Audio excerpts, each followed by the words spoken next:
Hello and welcome. This is Corey Angelat. Welcome to the End of Slavery Summit. I'm here joined by David Rodriguez, and he's got a lot of really great projects and a lot of great works that he's done. I'm finding out that he knows a lot of people that I know too, and he is doing a lot of great work. So we're going to be talking today about how parents can free their children from school enslavement and empower them to live powerfully. So if you want to introduce a little bit about yourself and why this topic is really important to you, please, I'm glad to have you. Yep. Corey, thanks for having me on the summit here. And I help parents remove their children from the government monopoly compulsory school system through accelerated graduations and homeschool consulting. I find a lot of rewarding satisfaction there because I went through the system, as many of us did, and I felt something really terribly wrong with having to get permission to go to the bathroom, get a drink of water, and not being able to study what I wanted. I mean, it's unbelievable that this thing's been going on so long. So after I watched Richard Grove's 5-hour interview with John Taylor Gatto, and I had previously heard about him, but that really solidified what's going on in schools. And one of my mentors asked me, or I asked him about, how do you find your purpose in life? Because I was in some financial service businesses, and these guys are making money, but it was like, I feel like I'm here for something bigger than money. And he said, find an injustice large on the planet and spend your life trying to correct that injustice. And so some of these things, with a few other things, help realize that I'm here to help end the compulsory school system and contribute to solutions. I realize it's a major business enterprise and critical for the enslavement and the control of the planet. But I am still a child at heart. And I think that's one of the keys to learning. I'm principal of a private school called Valor Academy, where we do those accelerated graduations. Homeschool leader, we do homeschool consulting. And those are really the main practices. I did get into business with John Taylor Gatto and helped him republish his Underground History. And we have volume 1 out and 2 more volumes coming, because I think it's really important to understand where the system came from, where you have to get permission to urinate and defecate. I mean, think about the ridiculousness of that. So that's just a quick background. I love freedom. I love peace. I was raised in a very small town, so I love people, and I have hope in humanity despite what we're seeing out there. And I feel a really great awakening towards freedom and self-ownership that's happening right now.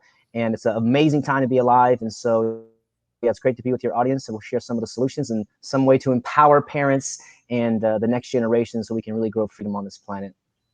Yeah, I'm glad that you're focusing on parents and children, the school system, because it's something that does affect a lot of people today. And a lot of parents feel like, oh, I don't have the time to, help my children to school them myself if I'm doing homeschooling. And they're trying to look for different solutions because they don't always want them in the system. And they find out how Mm, bad the system is. I mean, how yeah. bad really is the system? Do parents really need to get their kids out of that system? Is it because of all these restrictions? Is it I mean, some people Yeah. already know it's bad, but what if people don't Yeah. really know it's bad? Do they think, "Oh, well, if the kid comes home and I just talk to him a little bit, I can help him. I can guide him through the process." I mean, do you think it's That's a really important they take the kid out or Yes, that's a great point. Yes. So there are circumstances where families can't do it for whatever reason. They can't remove their child. And so in that case, I suggest you have a very honest, authentic conversation with them about what is happening at 8 a.m. to 3 p.m. What is this? The bells ringing every 45 minutes. Strangers, are blocking you from going to the bathroom, giving you assignments. And so you can let them know. And this is where mom and dad come in. And this is kind of the first point, is that you got to know that the state school system was designed to create obedient people to the state. So specifically, thought patterns, attitudes, habits, and allegiances. Behavior is what it is. So that's what it was designed for. And here we are, 2022. You get 12 years of compulsory schooling where you don't get to choose your curriculum. You don't get to choose where you go. And so, yes, you can still remedy the situation by talking to your child about, hey, this superficial world, getting permission, like that doesn't exist anywhere else except in prison and state compulsory schools.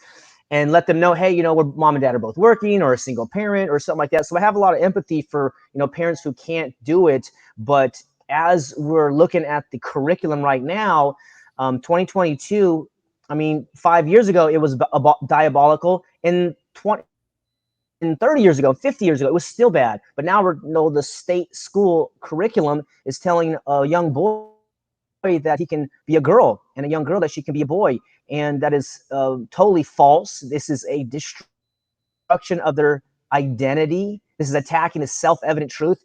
If I look down and I have a lingam, that means I'm a boy, I'm a man, and opposite for a woman, so they're attacking the actual truth, and truth and justice are directly related. So rather than the schools trying to empower the full potential of your child to achieve their goals, their dreams, their ideals, to make the world a better place, no, they're talking about climate change, which is, a form of communitarianism or communism, as Rosa Koire says, and social justice, right? So they've gotten rid of the self-evident truth, which you own your body, you own your life, and you own your property. And that's all within this beautiful thing that source or creator or nature, evolution gave us, this body.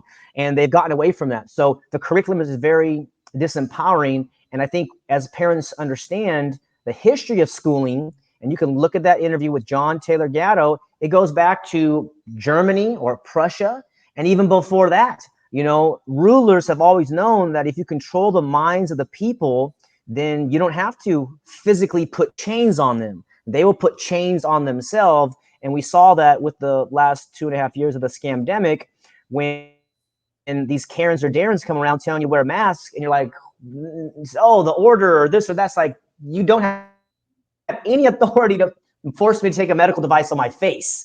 So, and then schools are forcing the mask on the kids, and schools are forcing the jabs, the vaccines on the children. So I think if you don't have a plan to get your child out, I think you might want to start thinking about one.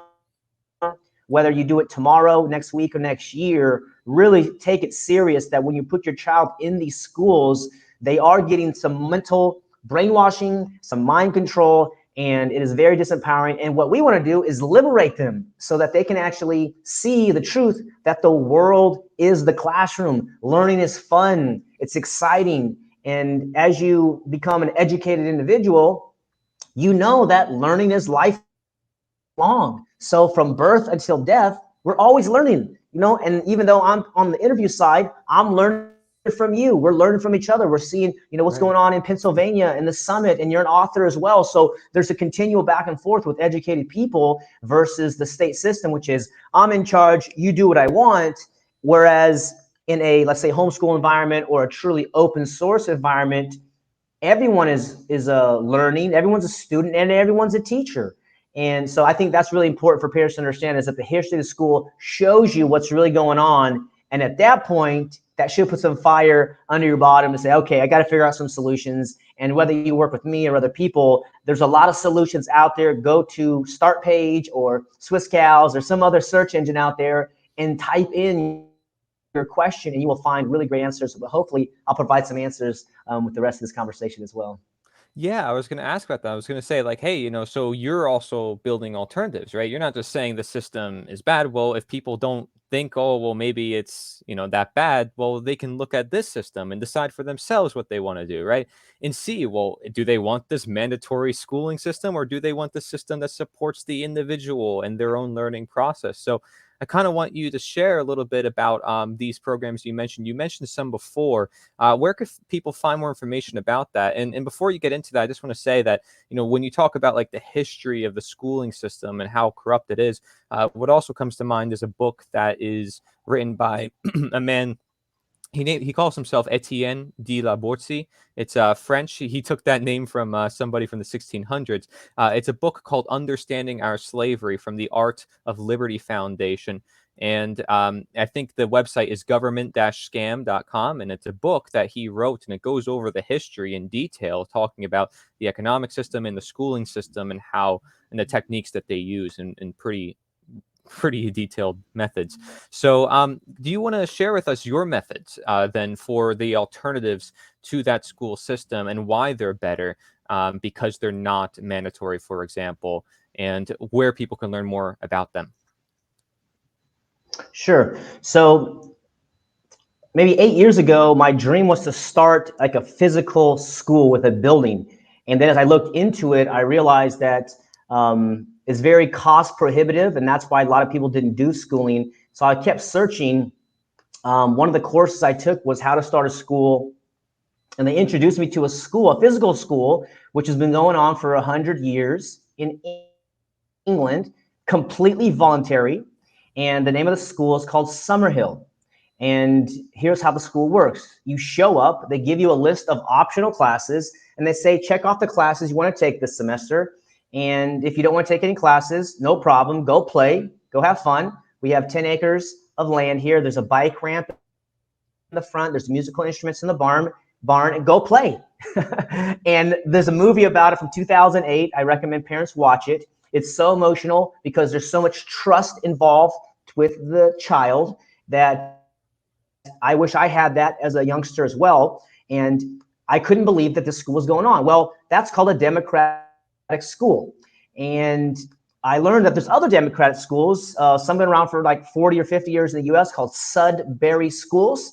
And then I attended some conferences and learned and talked with the people. I interviewed Peter Gray and Sugata Mitra and some of these other great educators, trying to find what is really the truth of education. And if you look at the root word of education, educo, it means to pull from within, to elicit, to pull out. And so this refers to that we're all born geniuses, like Buckminster Fuller said, the great humanitarian scientist. And the challenge is we get de-geniused, trying to please our teachers and please our parents. Or as Pablo Picasso said, every child's a born artist, but they lose their artistry as they become an adult. And so the philosophy at Valor Academy stands on two concepts. The first one is that the world is the classroom, and class is always in session. This is a very fundamental part of a self-educated individual. It's always happening.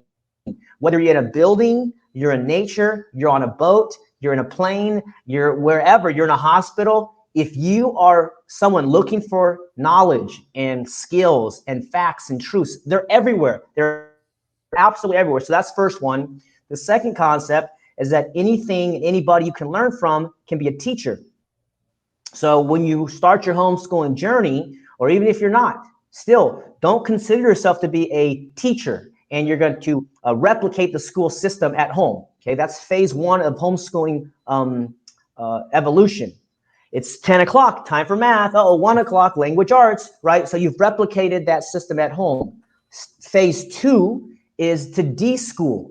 So when you remove your child from the school system, you want to let them decompress from that superficial environment because they're under stress. They're being forced. They're around total strangers. They don't know anybody.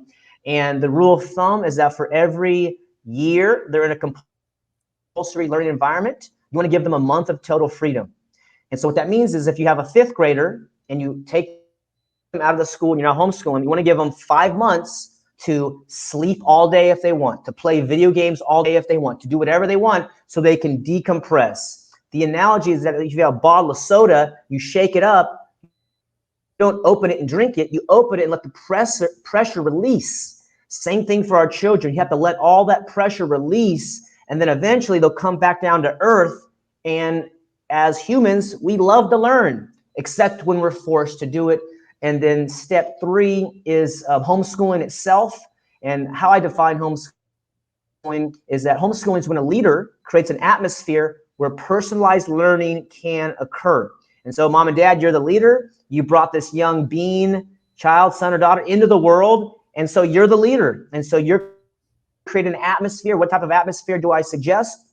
An atmosphere where it's calm and respectful and peaceful, and where mistakes are welcome, and you're not judging them on their results. You're judging them on their efforts, their intentions. Of course, later they will need to perform in life to, make a living and do all these things as adults. But initially, they're just trying to find self-confidence. They're just trying to find that place inside of them where they're courageous, where they're expressive.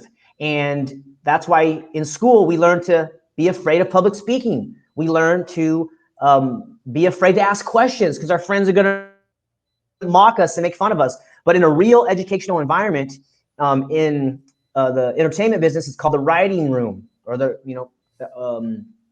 writer's room. I don't like entertainment because that kind of has a bad connotation with Hollywood, but like I should say in the high performance world, the writer's room, we're trying to make a movie, we're making a story. It's a very safe environment. And that's what you're creating in your house. It's okay to ask questions, even if they're super stupid. It's okay to make mistakes, right? That's how we learn. Sometimes mistakes are the greatest teacher. And then phase 4 of the homeschooling evolution, in my opinion, is 100% self-directed learning. And some people call that unschooling. And that's where now, as a mom and dad, you don't have to create the environment, the atmosphere, because your son or daughter knows that their education and their success is up to them. It is their responsibility. You've done what you could as a mother and father. I believe it's our responsibility to be the champion of unconditional love. That is our main role, and to help build trust in the relationship. Everything else is immaterial or almost less important than just loving your child, loving and loving and loving and trusting and trusting. And eventually, and it took me 20 years to realize my mother's love for me, my father's love, but then eventually you realize somebody loves you no matter what, no matter whether you're high performer, low performer, fat, healthy, sick, poor or rich, it doesn't matter. I am loved. And then that answers some of the questions of like, am I lovable? Am I good enough?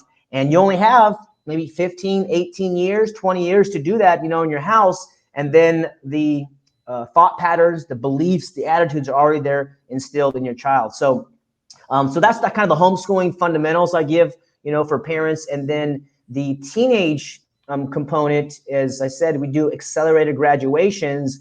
And so I'm graduating people that are age 14, 15, 16, because they're either bored out of their mind, they're being disrespected. Sometimes they're 17, 18 years old, still having to get permission to go to the bathroom.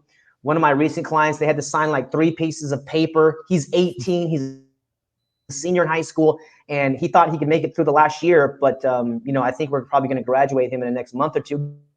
Get him out and start going to community college, do some apprenticeships, do some internships.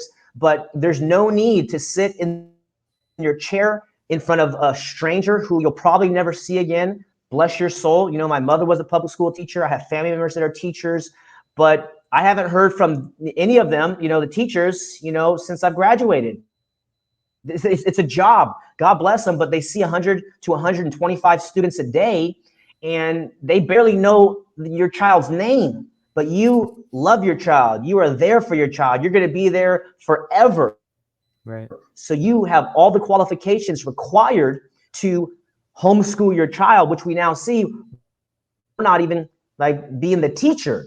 I teach my clients that better than a teacher, you're their learning partner, you're their guide, you're their coach, you're a facilitator. So then rather being on opposing sides of the table, you're on the same side of the table, and hey, let's do it together. Because if you went to public school or most private schools, you weren't given the freedom to study what you wanted to study. These devices have changed the planet, and it's only been about 15 years. And so imagine in 5 years, in 10 years, information is overwhelming on the earth, on the internet. So now one of the most important skills is learning to concentrate, learning to focus, not more information, less information. We have to chop up the information that is no longer relevant to find out what is relevant for your child. And one of the questions I give to my clients also is, what do you desire for your child?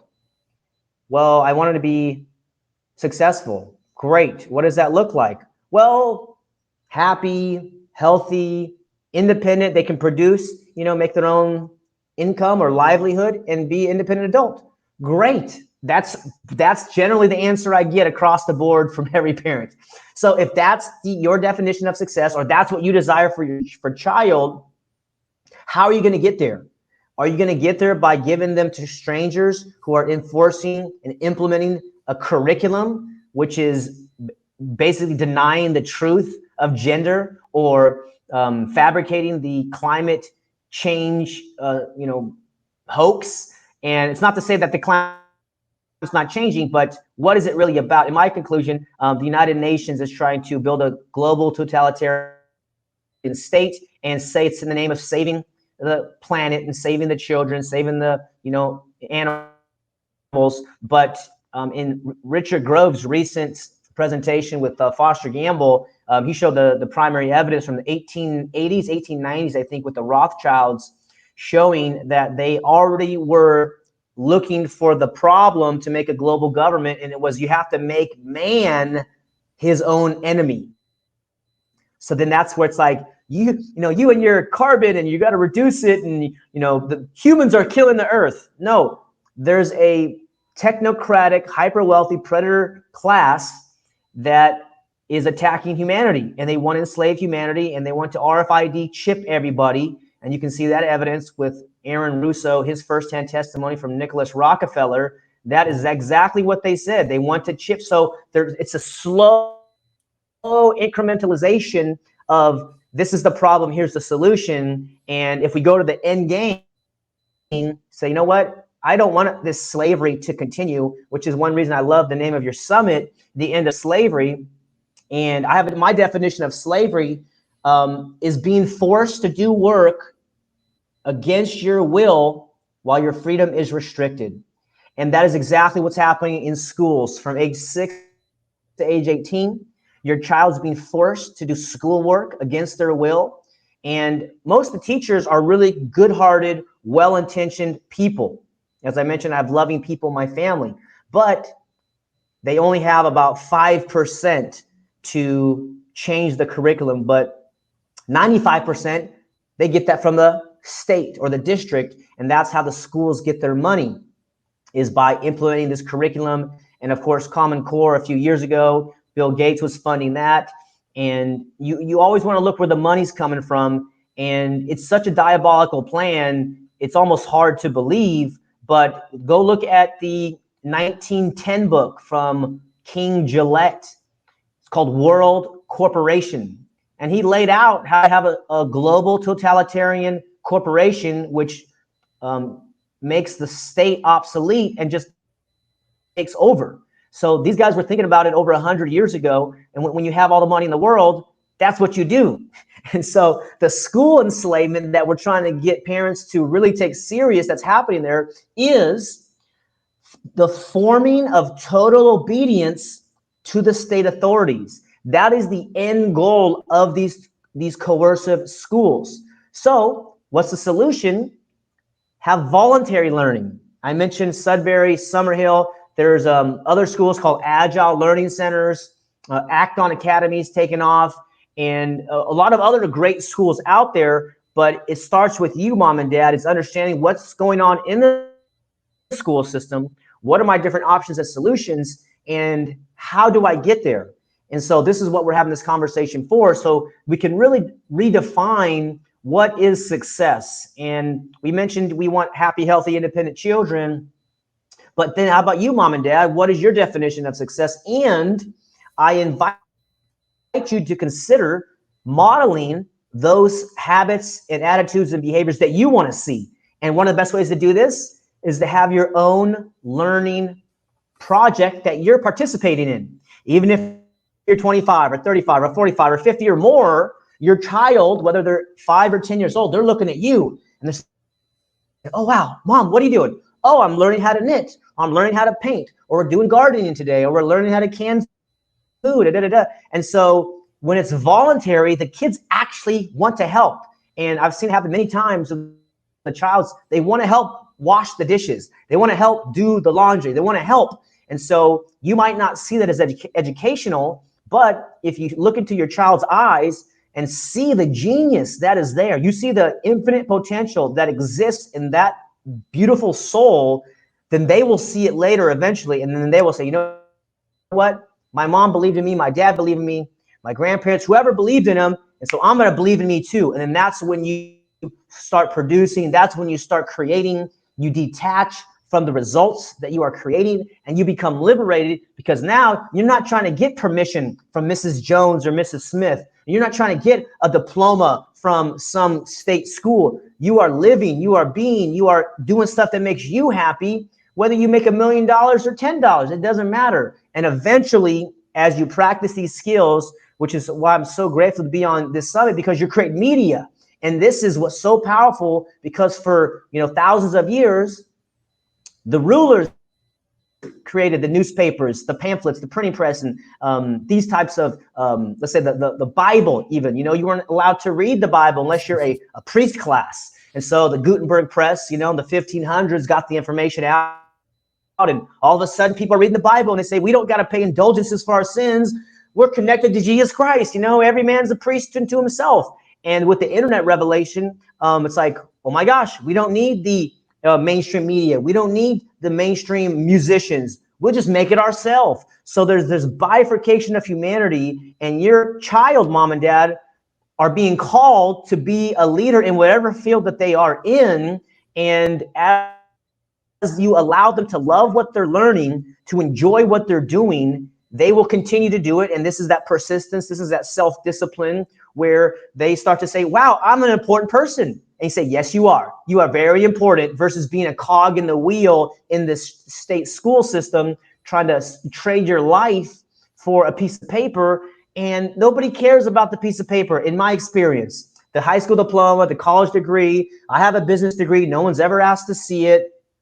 And even people with PhDs, the PhD came from Prussia itself, trying to create the class system like they had over in England, and to make different strata of people, the poor, the middle class, and above. It's like we're all equal. And this is what we're starting to realize, and this is what terrifies these predator psychopaths, is that we're stepping into our power now. And I believe humanity will win. I think we're coming through the kind of the birthing pains of a new consciousness, of a new humanity. But I think the game might be up for these guys, and I think they might know it. So they're going to try keep doing really heinous things. But humanity is really starting to awaken. And so it's our children that I see the hope in. I'm the young child. I still see myself. So these are some of the things for parents to kind of, get a handle on, and watch it over again, so you can see some of these concepts. But a lot of these I stole from John Gatto. I stole from some of my other mentors, Charlie Jones, or Brian Tracy, or Art Williams. A lot of great people who have given me some of this information. Now I want to give it to them, because it is up to them, and it's the next generation that's going to liberate us. And it is through the schools where a lot of this mind control is happening. Physical abuse is happening, sexual abuse. And it's just unacceptable at this point. And we get what we tolerate in life. We get what we allow in life. So if you allow your child in these types of situations, there's nobody to blame except the man in the mirror. Although we have some compassion for each other, because we came from this system and we've been controlled ourselves. The word government, gubernare mente, literally means control of the mind. And I love that book by Etienne de la Boétie, Squared, Understanding Our Slavery, or the new title is Government, the Biggest Scam in History, Exposed. And he shows the patterns of these totalitarian states in Russia and Germany, and how they use the schools. They pledge allegiance to the flag. And before I defecate on that practice, I know there's good people in the military, and those good people in government offices and jobs who believe in liberty and justice for all. And I think many of them are unaware that these predators use symbols as a way to create habit reactions. And so if you ever read the Pledge of Allegiance, and in that book is great, it shows, I think it was created in the 1940s from a communist, but you have to read that book to verify that for yourself. But instead of pledge allegiance to the republic for which it stands, why not pledge allegiance to honesty, to humility, to truth, to freedom, to love, to compassion, to family, to values, to forgiveness and mercy? Those would be worthy allegiances, in my opinion, but you're never going to see that, because that whole system is dependent upon your child not knowing any of these other options existed. And this is the conversation I had with a family member the other day about morality, because as you start to realize, okay, there's government law, codes, statutes, and then there's morality. And I think this is why Martin Luther King and Gandhi are such champions in their fields, is that I think MLK said, it's a man's duty to disobey an unjust law. I think Thomas Aquinas said, it's an unjust law is no law at all. Something to the effect that the government and the politicians can do stuff, but if it's morally wrong, then you have to disobey it. And so this is why people say, well, you know, the mask or the vaccine or whatever, anything, getting a permit to change your own roof or getting a permit to grow a garden in your front yard or collect rainwater.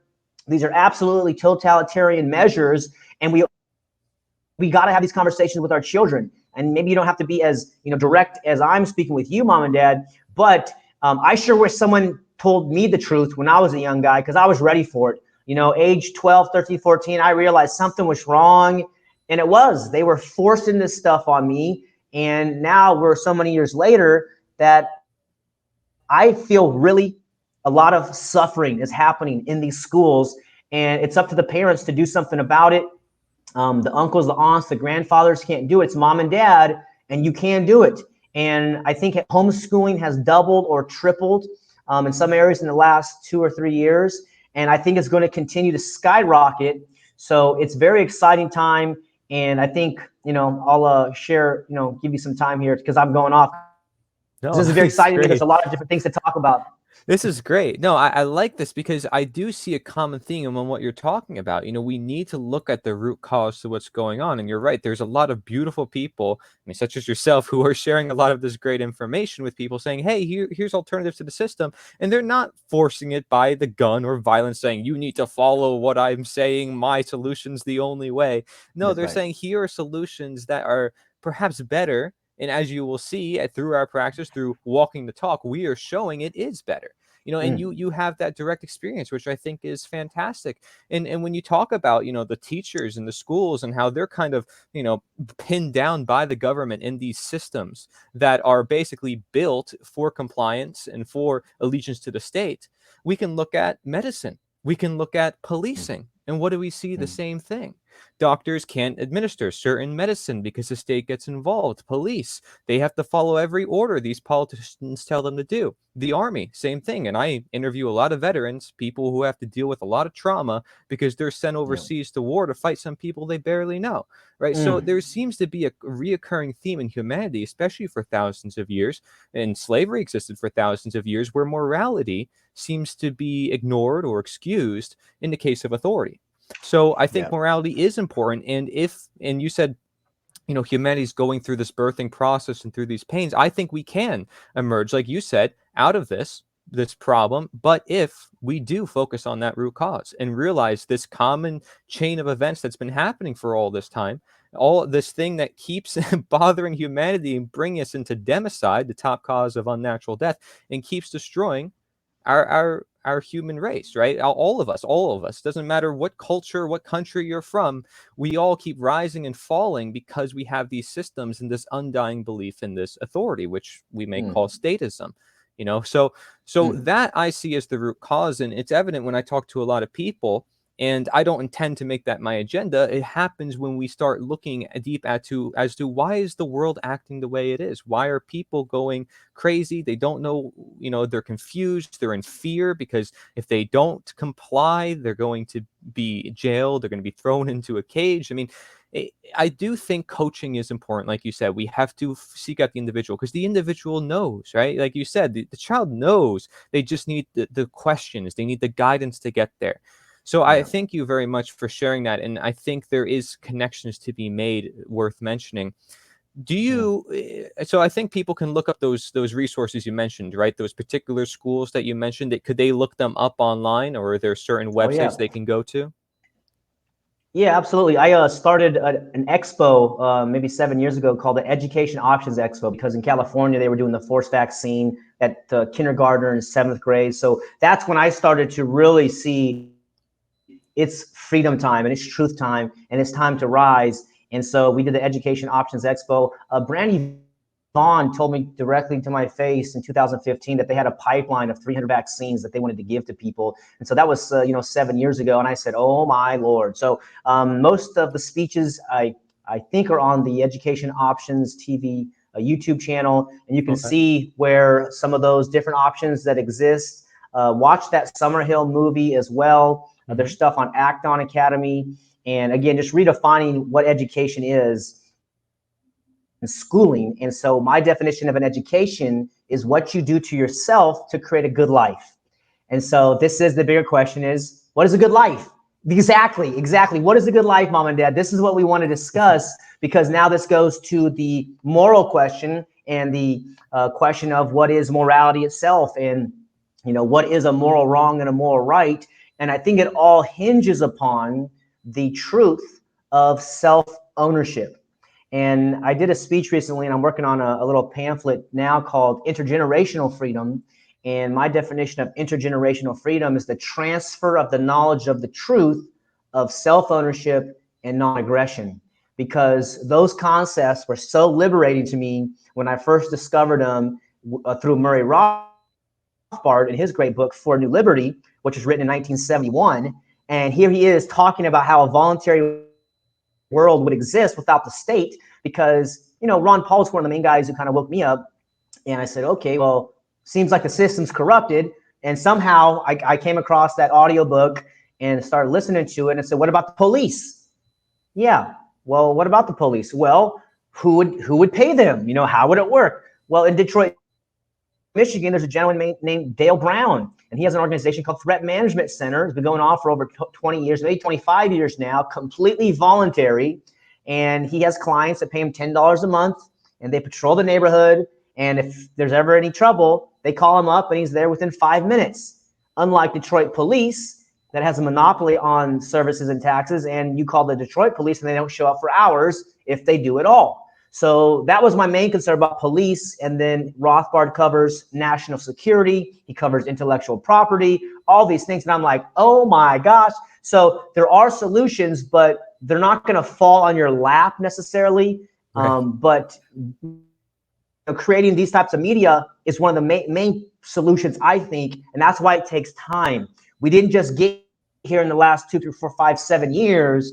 We've been at this thing for at least 200 years in this country, and the Federal Reserve's, over 100 years. So it's intergenerational organized crime, as Howard Lichtman taught me. And so I Aikido that with intergenerational freedom. We got to transfer this knowledge. And this is what we did in Santa Cruz, California. We were out there doing civil disobedience on the beaches because the corona was so smart. It would attack people from 11 a.m. to 5 p.m. We're like, this is not about corona. This is about obedience and slavery. So we got together with our friends. We got the bullhorn, and I went out there. We said, we now declare the beach open. And 12 of us walked on the beach. And the next week there was 20 people, and the next week was 30 and 40. And after 50, 60 people, the county health officer came on television, and I have the video on my YouTube channel, Freedom Lovers TV. And she says, we were hoping to keep the beaches closed, but the people are not willing to be governed anymore, so we have to open up the beaches. She literally said that. Go check that out. So, and then we realized we were sharing people about the scamdemic and the knowledge. Some people are in hypnosis. They're in slave mentality. That's not about information. It's about vibration. And so we started doing free hugs out there. So we gave free hugs for like 50 weeks in a row, and it was very positive. Because we're not saying it's a scamdemic or a virus or not. What we're saying is we send you peace and love. That's it. We send you agape love. That is all we're out here giving free hugs. That's all we're doing. And we might start that again up here where I'm at now. But the point was that some people would actually come up to us and like berate us for giving free hugs on a voluntary basis in a public area. And I'm looking at these people. It took me a while, and I was like, what is going on inside of them? They have so much terror, they have so much fear, they have so much belief in the mainstream media, so much belief in the government officials, that some stranger giving hugs on a voluntary basis in public, they have to come up. And one lady, God bless her, she says, it's really dangerous what you're doing out here. And I said, okay. I said, are you really afraid of a virus, ma'am? She's like, I'm very afraid of a virus. I said, ma'am, maybe you should stay home, because one day we're all going to die. I'm not going to live in fear. Today could be my last day. I want to live in joy. I want to live in love. I want to live in peace. And I send you peace and love. Would you like a free hug? No? Okay, awesome. Thank you. Have a great day. But anyways, these types of conversations were happening. And so your summit is so on point. I can't wait to read your book about slavery, because this is what it is. And they're very tough words, but I think Confucius had it right when he said, the beginning of wisdom is to call a thing by its name. And if your child is doing schoolwork against their will, against your permission, and the only reason you're doing it is because you're afraid of a truancy officer coming and knocking on your door, then that is slavery. And if at least it is a day prison, because if they can't leave from 8 a.m. to 3 p.m., or you have to get their permission to take them on a vacation to go see grandma and grandpa or their uncle, or go see the ocean or the mountains, it's a prison. And so I think some of the work I do is to help liberate the children, to help set the captives free. But mom and dad, you hold the keys to the prison door. And so that's why you want to have these conversations. John Gatto helped validate my feelings. And so part of my conversations with parents is say, you don't have to participate in the system. In fact, when you drive your child to the school and drop them off and tell them to obey the teacher, you are participating by proxy in slavery. And I apologize if that's too direct, but this is what is going on. And if you don't know it by now, watch another documentary called What is a Woman by Matt Walsh, where he goes to interviews pediatric doctors and professors and asks them, what is a woman? And they can't define a woman. Even as the Supreme Court justice, she wouldn't define a woman because she's not a biologist. So they're attacking truth. Truth is directly related to justice, because you're ever in a court of law, the point of the jury is to find the truth. Was it initiated by this person? Did they coerce somebody? Was it an accident? Was it a mistake? Was it voluntary or accidental or coercive? But to attack truth is to attack justice. And your child is sitting in these classrooms and they're attacking the truth. They are brainwashing your child. And yeah, you might be able to spend a few minutes with them a day, but from age 6 to age 18, your child spends more time with total strangers hired by the state, funded by taxation, which is robbery. And now their intergenerational plan to build a totalitarian state through the United Nations is coming up into fruition through World Economic Forum. And who's the right-hand man of Klaus Schwab, who's saying free will is over.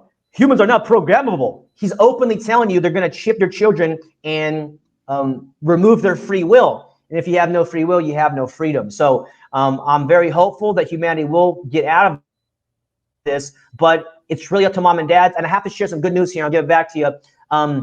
In Northern California, right? A lot of people have, lost hope in California, but there's a county named Shasta County. This county, October 2021, 45% of students and teachers walked out of school to show they're not going to participate in the forced COVID jab. Well, what happened? 25 county superintendents, school superintendents, wrote a letter to the governor and the health officer and Senator Richard Pan, the vaccine Nazi out here, and said, hey, if you guys force this jab on California, we might lose up to 70 or 80% of our enrollment, because these people up here have already done a walkout with 45% of people walking out. So if we lose that enrollment, we're going to lose state funding. The districts will be fractured. And so as a result, a few months later, Senator Pan scrapped the whole forced COVID jab for the state of California. That clip was produced by Del Bigtree. And I also put that on my Education Options TV channel as well. It's only 3 minutes long. I watched it. I said, oh my gosh, because you can write your emails. You can make your phone calls. Those also make a slight difference. But when you remove your child from their system, they go into absolute terror and fear, and they back down because they know that so many parents see what they're doing to their children, and they're not going to play around. They're not going to try to run for school board and change the curriculum. We're just going to take our children out of your system. Bye-bye. And I think this is what the solution is. Exit and build. The term with Derek Bros and John Bush, exit their system and build the world you want to see. I like leave their system and create the world you want to live in. Depart and produce, escape and make, whatever it is. As a child, if we're playing basketball with somebody and they're not being fun, we take our ball, we go to a different court, and we play somewhere else. And I think this is a real solution, is to not try to change the rules of their game and their totalitarianism, but to leave and go start somewhere new. And that's what's happening. There's a lot of people who are starting their own health clinics, start their own schools, start their own grocery stores up in Penn Valley. Mike and Vanessa Cullum, so much respect for them, that we're just going to start our own stuff, our own farms, our own food, independent water, independent energy. Even I've seen a lot of engines running on water on the internet lately, and maybe that's a home generator, maybe that's a car, whatever it is. There's a lot of solutions out there, but it starts with ourselves, mom and dad, changing our mind of what are we seeking, what are we finding for solutions, and understanding that government itself is illegitimate. And I learned this by Lysander Spooner in his great essay from 1871, The Constitution of No Authority, where he proved from a legal perspective that you're not bound to a contract you didn't sign, and nobody can represent you that you didn't appoint to them directly.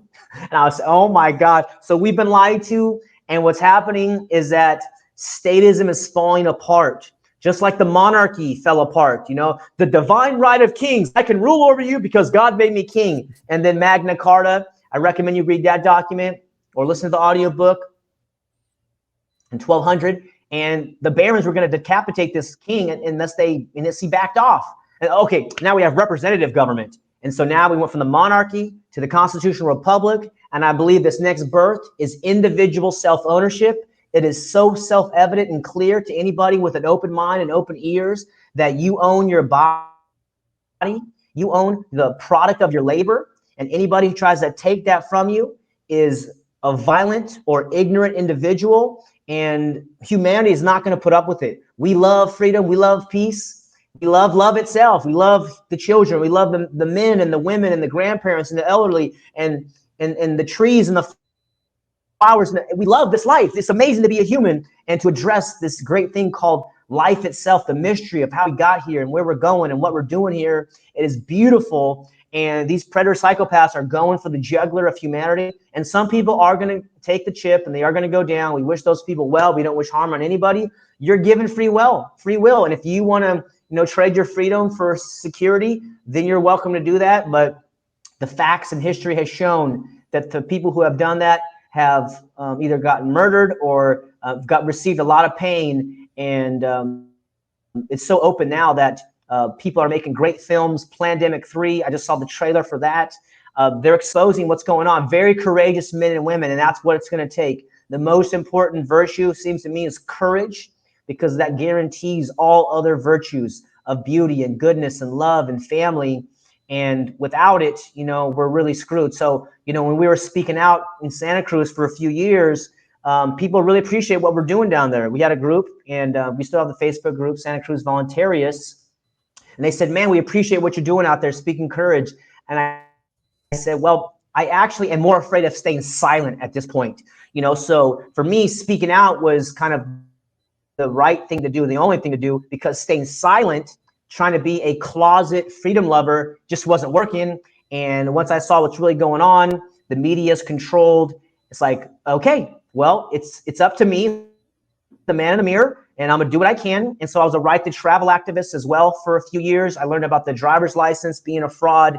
I'm not a commercial driver. I'm not transporting persons or property for commerce for a fee.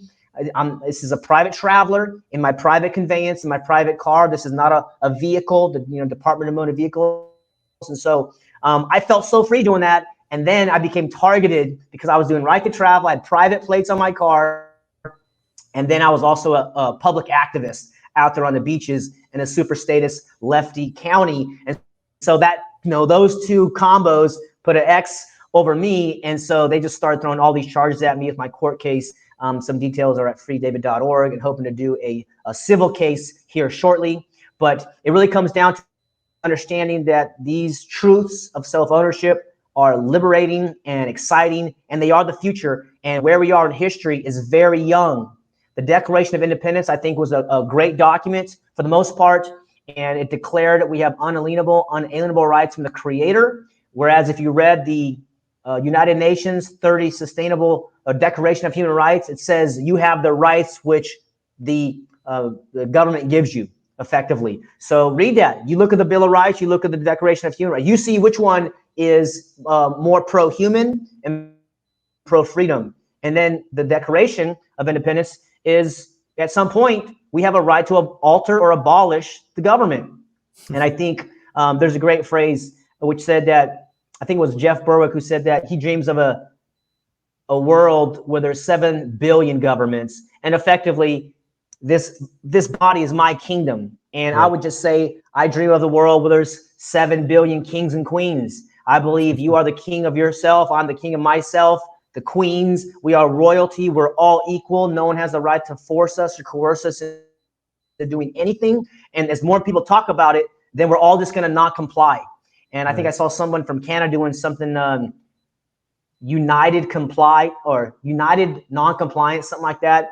And I think that's true. I think that's true because what we did on the beach, which was they closed the beaches, but they don't own the beaches. So we would have bonfires on the beach, and we would have something called voluntary solutions bonfires. And it's illegal to be on the beach past 10 p.m., even though they're shutting down the restaurants, the churches, the businesses. There's literally no place to gather. And so the rangers would come up on the beach and they say, okay, guys, you can't have a fire, you can't have alcohol, can't have glass. And we would just calmly live stream and record them and say, is this your beach? Do you own this beach? Where do you get the authority to kick us off the beach? And, you know, most officers and rangers never been confronted with that. And so we stay calm. We understand they're under status slavery themselves. They actually believe that they have rights on the beach. But we would say, sir, with all due respect, this beach was here long before your organization was even created. So I don't know what type of authority you're bringing over on here. And so, again, we kept doing that week in and week out. We would have live bands and people coming together. And it was a glimpse of the future, in my opinion. My belief at this point is if you have 8 or 12 people who know they own their body, that government is illegitimate, and you guys unite around a common vision or mission, you cannot be stopped because they're going after easy targets. And that's why they try to isolate people and make you feel alone and make you feel like a mouse.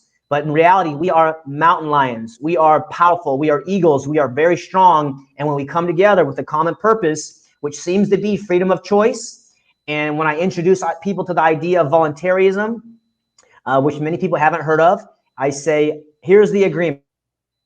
I promise not to force you to do anything if you promise not to force me to do anything. Can we agree on that? Yes, we believe in voluntary relationships. Yes, congratulations, you're now voluntarious.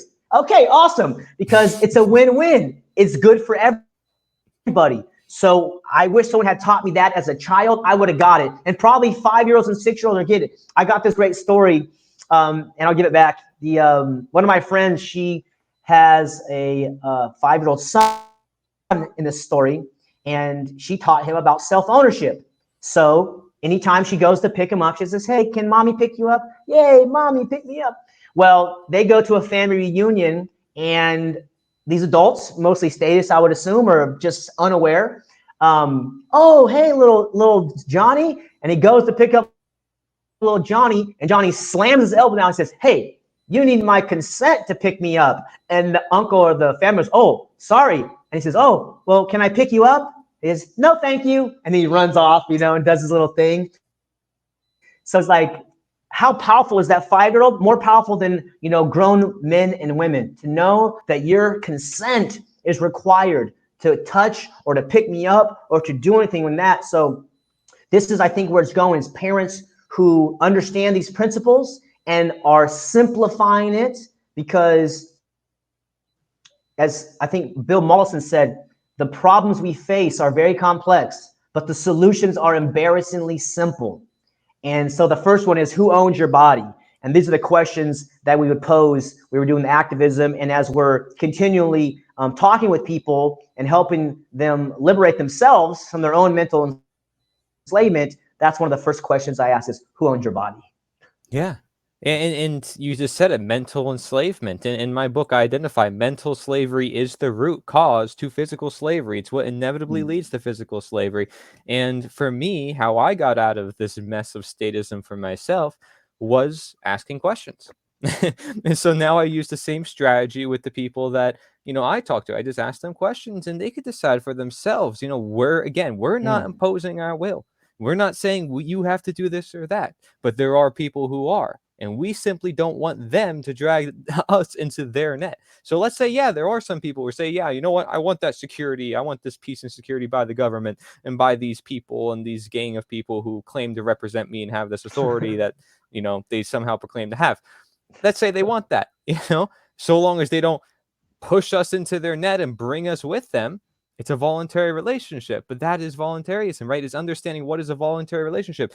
You want to be with somebody, you want to hire somebody to protect your property, then you can do that. But if you don't, well, then don't. If you don't want to pay for some sort of tax because somebody says, well, you have to pay this for the greater good and the common good, making some sort of justification, of this, means for an ends morality, well, if you want to live under that, I mean, you get the choice. In reality, you get to choose. But if you are enslaved, you don't get to choose. You don't have that ability to choose what you want to do with your own property. So Mhm. really very, very powerful stuff that you shared with us. You shared with us so many great resources already, for the audience, and we're already about the hour mark.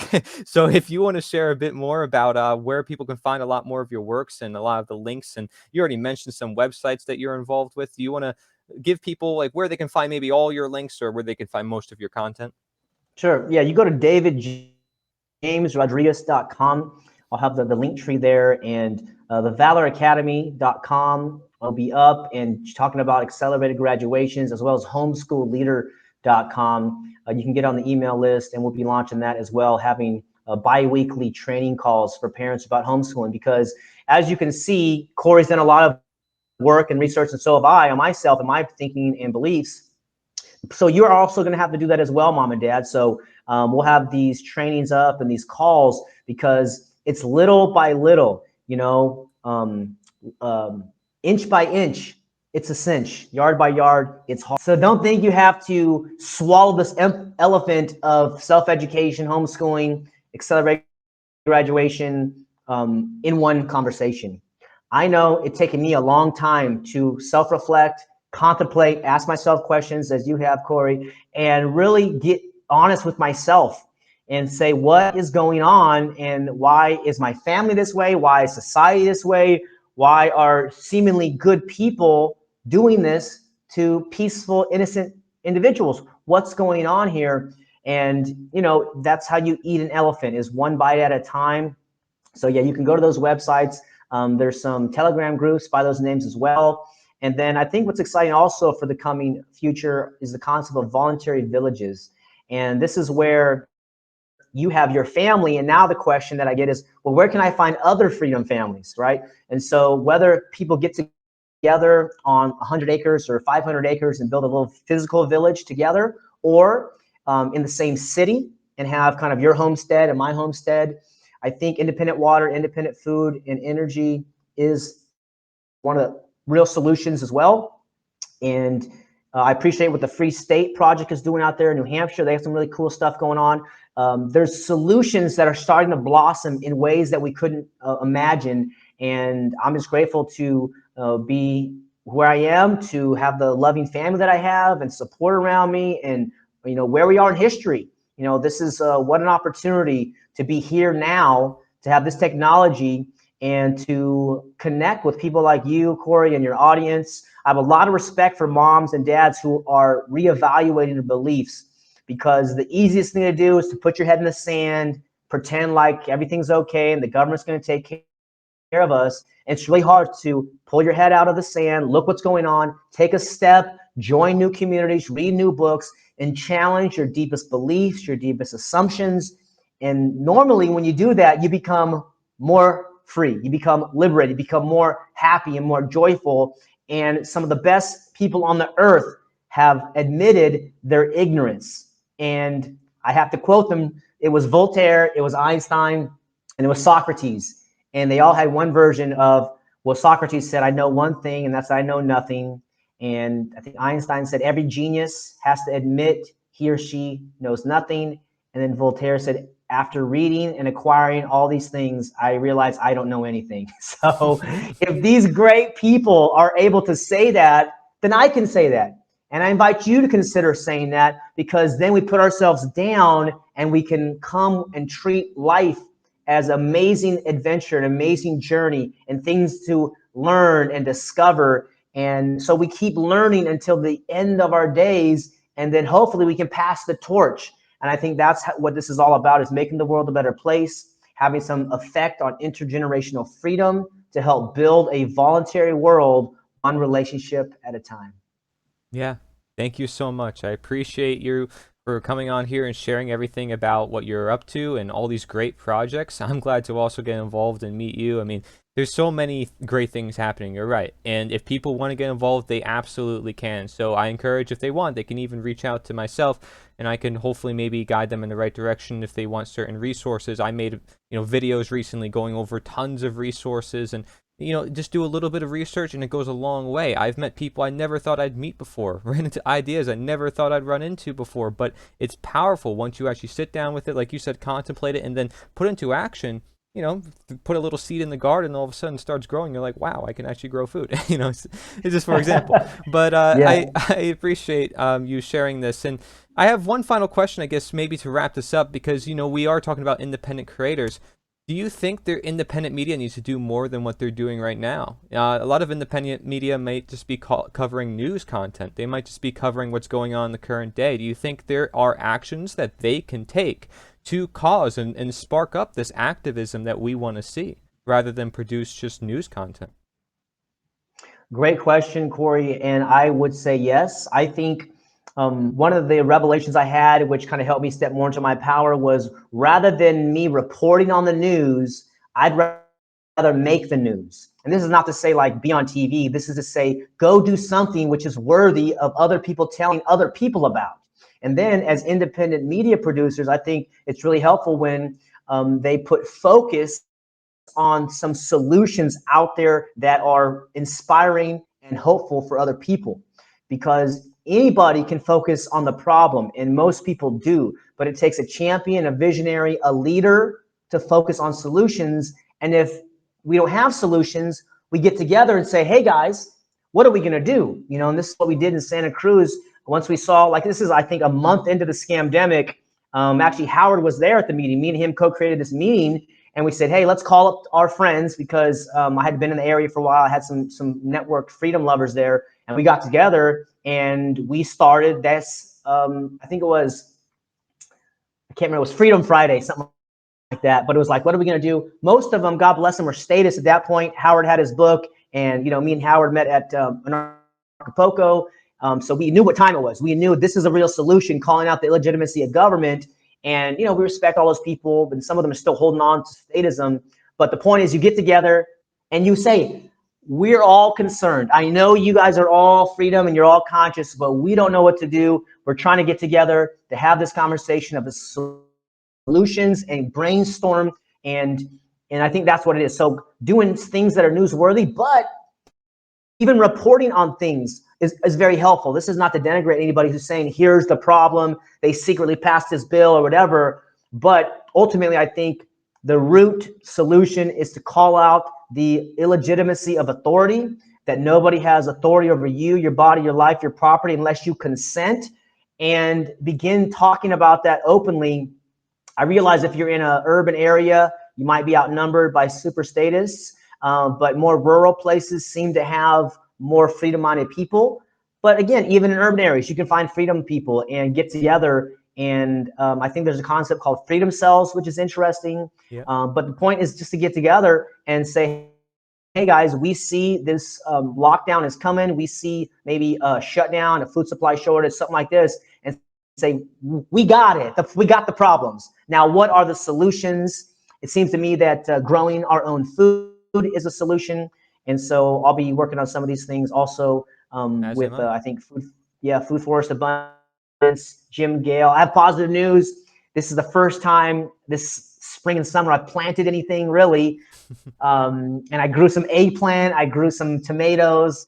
I'm working on some watermelons and these basic things. But Jack Spurko said at Float Fest, he said, you don't have to like design a whole 3-acre farm. He said, step out the back door of your house, find the first piece of soil, and plant something right there and see what happens. That's all you got to do. So again, it's like the school mind that I have is you got to have all these things. It's like, no, you take the seed, you plant it, and now you're a farmer. So I got some eggplant now, and we tried some eggplant, which was really cool. But that joy of knowing that you planted that and that came out is so exciting. And as more people do this, all these mega food corporations are going to have less business, and it's a big problem. Self-sustainability, self-independence, self-reliance is a big problem for them. It's a great joy for us, and I think it's a wonderful thing. Yes, exactly. We're part of nature. Yeah, we're connected to nature and water and food and independence. So yeah, those are some of the ideas here, and we're just continuing to create media. I think, no matter what platforms are out there, make media, contribute, add, and like yourself, very professional and very joyful to talk with you. But then your strength develops, your skills develop, and pretty soon, you see yourself as an equal to the top people out there in the world, because we all are equal. It's the school that pushed us down, the media, the celebrity worship, all this, baloney, and we just got to keep making it. So yeah, it's a long haul, but we're here for something magical and important, and we're just going to keep chopping away, and little by little, we're going to see us create a really beautiful world that's based on consent and the truth of self-ownership and non-aggression. Yes. And abolish slavery once and for all in all its forms. Yes. I absolutely agree. It's funny, this says in the Declaration of Independence, alter or abolish. Kind of funny to me, but because I use the word abolitionism, I call myself an abolitionist instead of a voluntarist. Nice. It doesn't matter. It's all the same. Yeah. But I appreciate, I also say life is a practice, and you got to practice. And if people want to see a lot more of your works, I encourage they do. I saw that you have all your links on davidjamesrodriguez.com, right? So it links them to your link tree, which has a bunch of links. I encourage people to check that out and see all the great stuff that you're up to. And if anybody wants to see a lot more speakers like this, go to nita.one/summit, nita.one/summit. Welcome to the End of Slavery Summit. Thank you very much for watching. Take care.